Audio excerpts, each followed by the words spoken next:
My next guest has got a huge fight coming up here against Jeremy Stephens at UFC Fight Night on April 17th. It's Drakkar Klose back here on the program. Drakkar, how you doing, man? I'm doing good. Thank you for having me. Of course, man. It's a ritual. Every fight, it seems we do these, which is awesome. It's very rare to get a fight canceled and then you get a better matchup, but that's what's happened here. No offense to Luis Pena. I love the guy, but you're fighting Jeremy Stephens. First off, how surprised were you to get this fight? Because I think a lot of people felt like Stephens was probably going to finish his career at welterweight, or featherweight, I should say. I'm excited to, welcome him back up to lightweight. It's a big name. Like you said, it's a way bigger name than Pena. I actually excited to wake up, and train for Jeremy. Not saying I wasn't training hard for the other guys, but it's like I didn't have any fear. Yeah. But with Jeremy, he has that little fear factor of he's going to bring it, you know what I mean? So I want to, make sure I'm on top of my game. No, absolutely. And to be fair, Luis Pena was a late switch up. It was Jai Herbert you were fighting before that. So, I mean, I can understand that. A bit of a newcomer, right? So now you're fighting a legend in Jeremy Stephens in that. It seemed like you got a lot of notice for this fight. When did you find out? I think it was a week after my fight had got pulled. And then, my manager called me up and was like, hey, you want to fight Stephens? And I'm like, let's do it. Yeah, I'd be like that too. I mean, that's it's such a cool fight. Jeremy it's like a fight of the night guaranteed whenever you're fighting Jeremy Stephens, right? And that's something we've talked about in past interviews, is that you want someone that's going to bring the fight to you, and Jeremy's certainly going to do that. He's not going to point fight. He's going to go in there and try and knock your head off and try and get that fight of the night bonus. So that's great. Before we talk about the matchup itself, I wanted to quickly talk about the whole COVID thing that happened with your last fight. It was a cornerman that tested. Did you test positive as well, or was it just your cornerman and then they bumped the fight? It was just my cornerman, which is weird because I trained with him leading all the way up to the fight. And it was like if he tested positive, we all should have tested positive. But it was kind of weird because when we got back, because we left right after it got canceled. So we got back Saturday. He tested again Sunday. We all tested again Sunday. And we all came back negative. So it's man.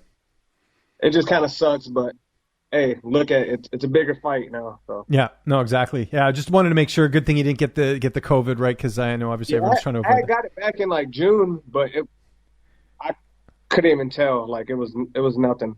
Good. Okay, good to hear. Jeremy Stephens, 28-18 record. I mean, this guy, if you look at his resume, he's fought the who's who. You know what he's going to do. He's going to try and take your head off, like I mentioned. How do you feel like you match up against him in this fight? I think we're stylistic. I think we're kind of like the same person. Mm-hmm. I think we both, just go a little buck wild and, throw caution to the wind and just swing for the fences. But in this fight, I think, if I just sit back and be patient, I believe I can get the job done. Last time we spoke, I know you've been doing a lot of cross training. You're training at that Muay Thai gym, like you were mentioning. Is that the same for this camp and same training partners? And I also, as a side note, I know you worked a lot with Michael Johnson last camp. Is that the same case for this camp as well?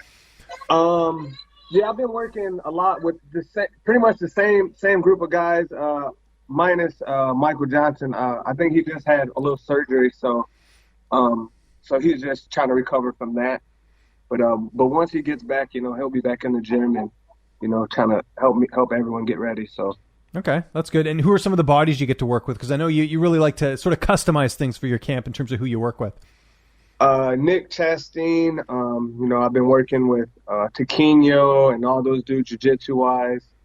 A couple boxers, just to get a little comfortable in there. But just doing the same old thing. Just I'm excited, since I've switched up. I left fight ready. I'm happier, and to me, that's the only thing that really matters in this fight game is being happy. Yeah, and customizing it, right? Like this is a selfish sport at the end of the day, right? Like you got to do what's best for you. You don't have to rely, so you're doing it kind of like, you pick and choose where you want to go, who you want to train with. It's not necessarily you have to be on someone else's, dime or clock, so to speak, right? And I know that's kind of how you prefer it, right? Yep. I prefer that because I know I'm getting good training. Like I'll drive over to Taquinho's gym. That's 45 minutes. I'm driving over there because I know I'm going to get real good work in, you know what I mean? So everywhere I drive, it's not like I'm training with people that aren't good. I'm driving and I'm going to get that real good training in. So yeah, no, for sure. I know one of your buddies, Sean O'Malley, picked up a nice win over the weekend. How cool was that to see him get a pretty dominant win over Thomas Almeida? Yeah, he looked really good. He was crisp. I know he wanted that walk off in the first, but I think it paid off. Later in the rounds. You know what I mean? Let him get in there, and like you said, he only has 15 minutes. To showcase, his talent. So I'm just glad he went out there and got the victory, and the sky's the limit for him. No, I agree. He looked awesome. Weight cut, I'm sure, is going well. Like, you were prepping for a fight before, so I know you had to keep the weight low for that. But I saw some of the videos on Instagram. Looks like you're in pretty good shape, man. So I know, like I said, you got plenty of notice for this fight. Yeah, I think it's a little bit better. Like, this is the lightest I've ever gone into a fight. I'm always having like a fat camp where I'm just worried about my weight the whole time. Now, I'm actually get to sit back and learn a little bit more and feel healthy, so. Well, how much does that help with Courtney, right? Because obviously she's eating healthy, she's living the lifestyle. Probably makes it easier, right? Because it's, maybe there's times when you want to go eat something bad, but Courtney's like, hey, you're in fight camp. Like, she understands being a fellow fighter. Yeah, but she was trying to make me eat pizza last night, and I'm like, really? Uh-oh, she's busted. Yeah. Okay, so I blew her cover then, or you blew her cover. Yeah, she just screamed in the background, like, what are you talking about? Yeah, but I've seen you make like healthy pizza, right? You can make like that cauliflower pizza or whatever. You can have like a healthy version of like bad food, right? Yeah. But, I just been trying to just stay clean, like no need, like I don't need to gain any weight for this, you know what I mean? So yeah. Just keep doing what I'm doing and it'll pay off. Who's going to be in your corner for this fight? Courtney, Damian, and then my buddy Brett Cooper. Oh, nice. Okay, that's awesome. How's this fight playing out on April 17th? Jeremy's a very tough guy to finish, but we know that you're going to push the pace in this fight. So how do you see it unfolding? Me getting my hand raised, you know what I mean? Was he like 20 something and 18? So he knows how to lose. As long as I just go in there and stick to my game plan, just leave with the victory. Where does a win put you? Because what's interesting with Stephens, he's got a big name. I think this is going to bring the best out of both of you just with the style matchup. Like, I got to think this puts you right back in the driver's seat before the Dariush fight.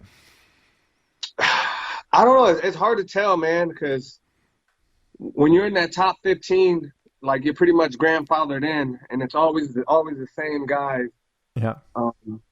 But hopefully it puts me back in the mix. I was actually even thinking going down to 145 if I go out there and put him away pretty quick. Just go down there and test the waters at 45. Interesting. What brought you to that? Because I know you mentioned you're lighter this camp. How long have you been thinking about that? Just pretty much look every day when I check my weight, I'm like, I'm pretty light. And that it's the same people at 155. It's like I kind of lose the excitement because, I'm never going to get a chance to fight for a title the way it's playing out now. If I go down to 45, maybe 2 or 3 fights, I could be looking at a title shot. Well, and you bring up a good point, right? Like, Chandler comes over from Bellator. He gets one win, and now he's fighting for a title like this. That must kind of annoy you as a guy who's been in the UFC for a while, who's been winning a lot of fights. Like, sort of your thoughts on that and how the division's sort of messed up now. Yeah, it's crazy. It's like it's a popularity contest. You know what I mean? I understand it's about selling tickets, but come on now, it has to be about who's the best fighter. You know what I mean? Mm-hmm. Like even when McGregor was at the top, mm-hmm. I thought there were other fighters that can beat him, but they never got an opportunity to fight him. Yeah, no, so. I agree. Yeah, it's a lot of politics involved in there. I'm assuming too. You also feel like there would be more exciting matchups at 45 as well, because I just some of the names in there. I mean, those are all good style, like fun matchups. I'm sure that's part of it too. You're looking at the rankings, going, yeah, that would be a fun fight. That would be a fun fight, right? Yeah, definitely. And just try something new. You know what I mean? Get out of my comfort zone and try to shoot for the stars. So. When it comes to your weight cuts, like, do you talk to the PI at all? Do you check like your weight, or you just do it yourself, like in terms of cutting weight? I pretty much do it myself. Courtney, and then I have a nutritionist, Jess, and my strength coach. We pretty much all sit down and, figure out a game plan. And I think I can make it, but right now I'm just going to worry about going out there and beating up Jeremy. So Yeah, no, I'm just interested because you kind of dropped that, so I was kind of like, oh, what's behind this? But I imagine you've talked to your nutritionist and strength coach, being like, is this even safe to do? Like, I've met you, I'm sure you could make 45, but I know for some fighters it's a bit different, right, in terms of dropping a weight class. Yeah. I think it'd be more of a mental thing for me because I like eating, so it'd be like I got to stay strict year round, but.